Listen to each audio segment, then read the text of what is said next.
A root vegetable once graced royal tables across medieval Europe, sweeter than a carrot and more prized by physicians than most modern supplements. Welcome to Stellar Eureka. We return to the forgotten pantry for round 2, digging up 10 more astonishing plants that fed, healed, and protected medieval communities long before modern agriculture took over.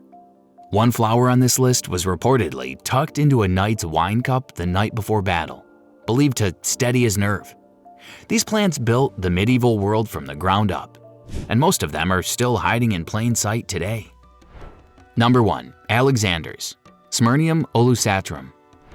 You brush against a tall, glossy-leaved plant growing wild along an old stone wall, and a sharp celery-like scent stops you mid-step. This is Alexander's, a towering herb that once filled monastery kitchen gardens across medieval Europe long before true celery arrived from the Mediterranean and pushed it out of fashion. Believed to have spread along old Roman roads, Alexander's found a permanent home in the walled gardens of medieval abbeys where monks valued it as both food and medicine. Its thick stalks were blanched and eaten like celery, its buds pickled like capers, and its aromatic black seeds ground into a peppery spice used to season everything from soups to roasted meats. Nothing on the plant went to waste, and quality medieval gardeners prized it in an age when every inch of cultivated land had to earn its keep and justify the labor spent tending it. Physicians of the period prescribed Alexander's root as a digestive aid and a treatment for chest complaints, and its high vitamin content likely helped ward off the deficiencies common during long winters when fresh produce disappeared from the table entirely. Coastal communities in particular relied on it, since the plant thrives in salty, wind-battered soil where few other vegetables survive, making it one of the only reliable greens available near the sea.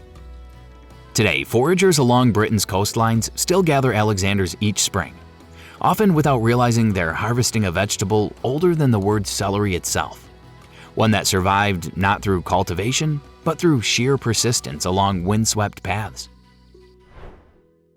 Number 2. Skirret, Siam cicerum. What if the sweetest vegetable on a medieval table wasn't a fruit at all, but a cluster of pale, finger-like roots pulled straight from the mud? That vegetable was skirret, and for several centuries it outranked the carrot as the root of choice in European kitchens. Skirret grew in a bundle of slender roots around a tough woody core, each one packed with a natural sweetness that cooks compared to chestnuts. Preparing it required patience. The roots had to be boiled first, then split lengthwise so the fibrous center could be removed before the tender flesh was fried, mashed, or baked into pies alongside honey and dried fruit for special occasions and feast days. The plant thrived in cool, damp soil and needed almost no attention once established, spreading reliably year after year from a single planting. That reliability made it a staple in monastery gardens, where consistent yields mattered more than novelty, and where a single bed of skirret could feed a household through several lean seasons without replanting or additional labor beyond a yearly harvest. Written references from the period suggest skirret remained a favored root vegetable well into the Tudor era, prized above the carrot for its flavor and its texture, which cooks described as smoother and less fibrous than other roots grown at the same time and season. Some physicians also recommended it as a gentle food for invalids and the elderly, believing its sweetness eased digestion, and it often appeared in broths prepared specifically for the sick. Number 3. Purslane, Portulaca oleracea. The midday sun scorches a medieval kitchen garden, yet one low, fleshy-leaved plant looks as fresh as it did at dawn.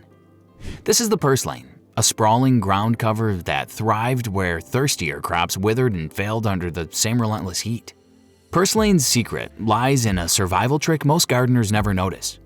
Its thick leaves store water like a miniature cactus, and the plant shifts its internal chemistry overnight to conserve moisture, allowing it to outlast droughts that killed off more delicate vegetables planted just a few feet away. Medieval farmers didn't understand the science, but they understood the result: a reliable green that kept producing when little else would, spreading across bare, sun-baked patches of garden that most other plants had already abandoned. Even hard-packed pathways and cracked courtyard stones offered enough soil for it to take hold and quietly spread from there.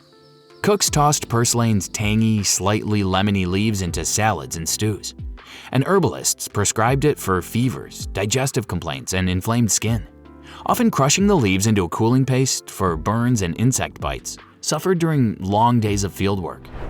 Its stems could be pickled in vinegar for use through the winter months, stretching a single summer harvest across an entire year of scarce fresh produce. Modern nutritional analysis has only reinforced what medieval healers suspected without ever knowing the underlying chemistry behind it.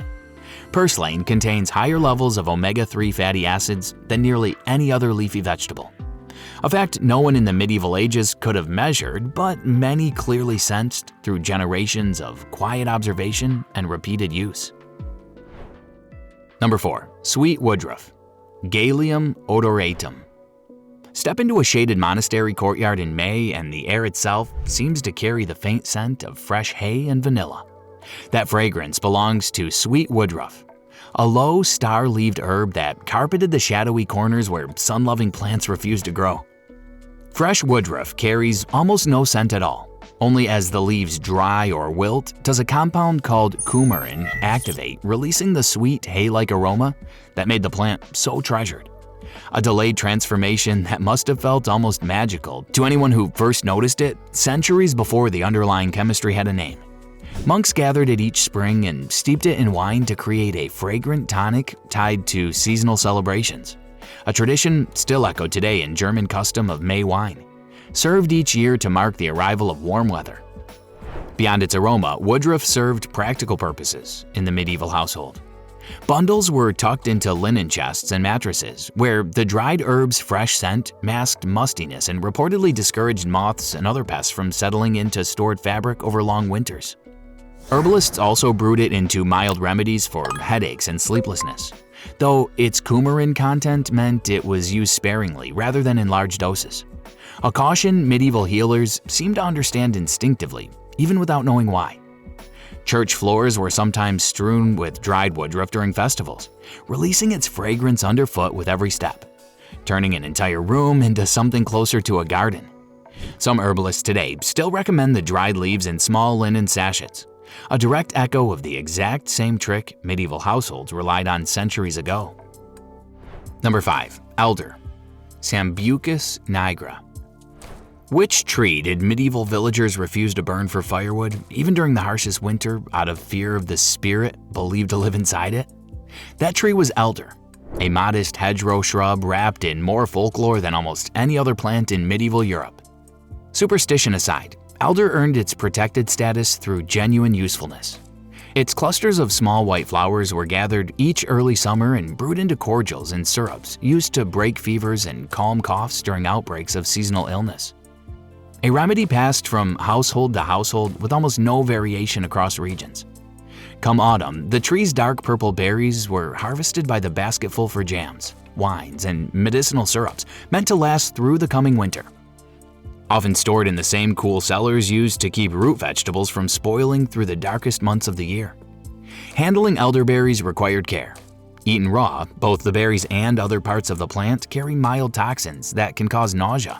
So, medieval cooks always simmered them thoroughly before use, a practice that also concentrated their flavor into a rich wine-dark syrup prized for its depth and sweetness during the coldest stretches of the year.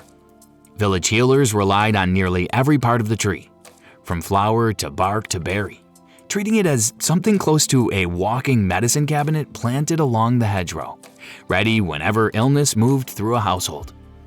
Even the wood found use once the tree eventually died, hollowed out for flutes and simple tools so that almost nothing of it ever went to waste. Farmers reportedly tipped their hats when passing an elder tree, a small gesture of respect toward a plant they depended on more than almost any other in the hedgerow, season after season. Number 6. Sorrel, Rumex acetosa. A sudden burst of sourness hits your tongue the moment you bite into a single arrow-shaped leaf pulled from the medieval kitchen garden. This is sorrel, a tart, lemony herb that medieval cooks reached for the way a modern kitchen reaches for a splash of vinegar. Sorrel's sharp bite comes from oxalic acid, the same compound responsible for rhubarb's distinctive tang. Cooks folded the shredded leaves into soups and sauces to brighten heavy medieval dishes built around preserved meats and dense breads, cutting through richness in a diet that offered few other sources of brightness or acidity throughout the colder months. Its acidity served a second purpose almost no modern diner would guess. Before rennet became widely accessible, some households used sorrel's natural acidity to curdle milk, turning it into fresh, soft cheese without relying on animal enzymes at all. Herbalists valued the plant just as highly as cooks did. Sorrel was prescribed to cool fevers, settle upset stomachs, and even freshen breath, and its high vitamin C content likely helped guard against scurvy during the lean months of early spring when fresh produce was scarce, and winter stores had long since run out. Some medieval recipes paired sorrel with fish, using its acidity the way a modern cook might reach for a squeeze of lemon, and some households grew it specifically along the edge of the kitchen garden for exactly that purpose.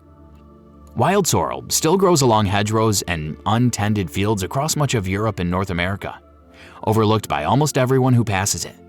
Its narrow leaves, indistinguishable from grass to the untrained eye, and almost ignored. Number 7. Borage. Borage officinalis. A knight preparing for a tournament might have tucked a handful of star-shaped blue flowers into his wine the night before, convinced they would steady his nerve.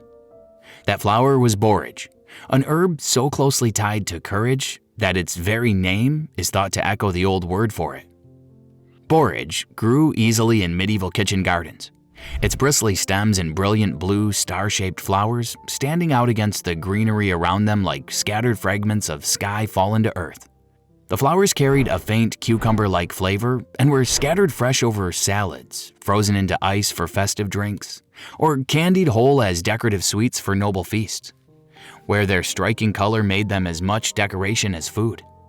Beyond the table, borage held a firm place in the medieval medicine chest. Physicians steeped its leaves into teas believed to lift the spirits and calm anxious nerves, a use that echoed through centuries of folklore linking the plant to bravery before battle, appearing in accounts of soldiers drinking borage-infused wine before setting out for war. Beekeepers also prized borage for a more practical reason, since its flowers produced abundant nectar that kept hives productive throughout the growing season, making it a common border planting around monastery, apiaries, and cottage gardens alike. The plant self-seeds so readily that a single season's planting can produce blue flowers for years afterward with no further effort from the gardener, spreading through borders and vegetable beds much the way it once spread through medieval monastery gardens. Number 8. Medlar. Perilous germanica. A hard, bitter fruit still hangs on the branch through the season's first frost, and no medieval cook would dream of eating it yet. This is the medlar, a fruit that had to be broken down before it could ever be enjoyed.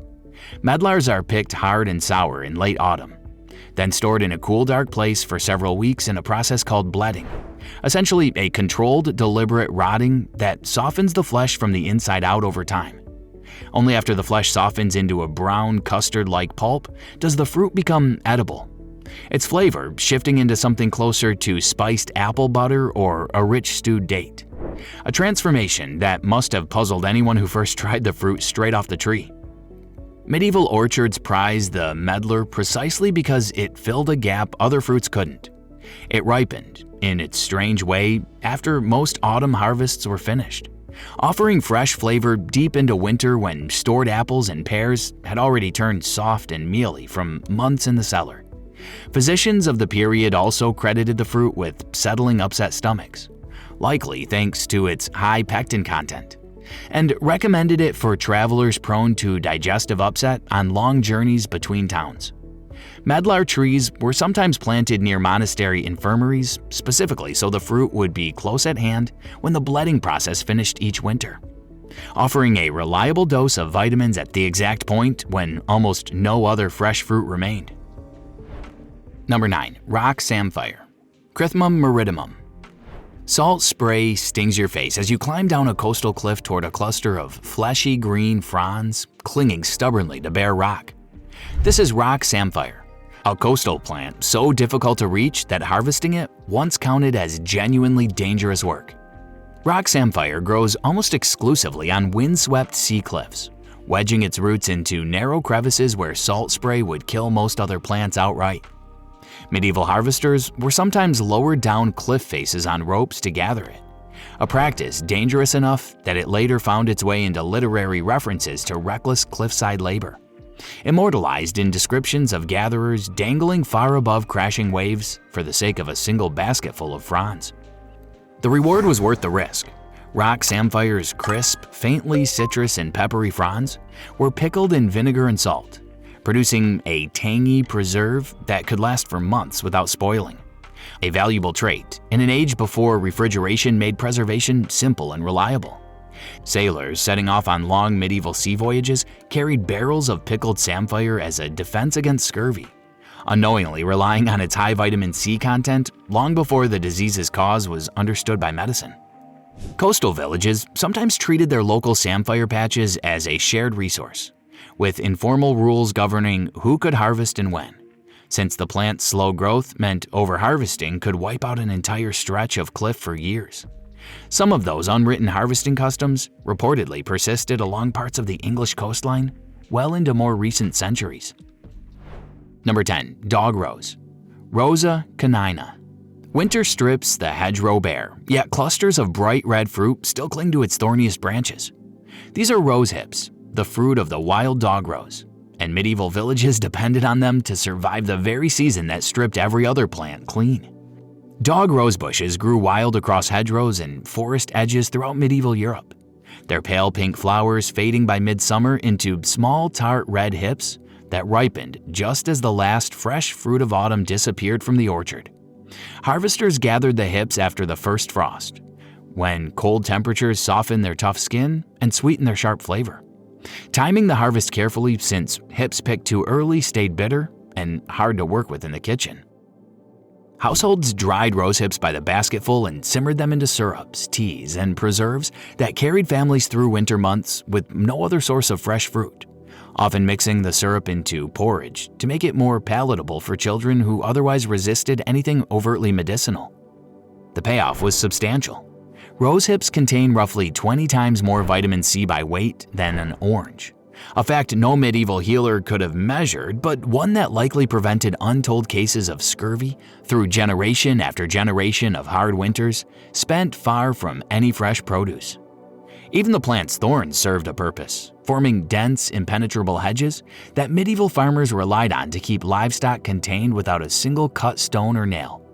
A living fence that also happened to feed the household that maintained it. 10 more forgotten plants, and 10 more quiet reminders that medieval survival depended on paying close attention to what actually grew nearby. They were dinner, medicine, and insurance against a hard season, all growing quietly along the same hedgerows, cliffs, and garden walls we still walk past today without a second glance. Which of these 10 forgotten superfoods surprised you the most? Let us know in the comments below. This is Stellar Eureka, signing off.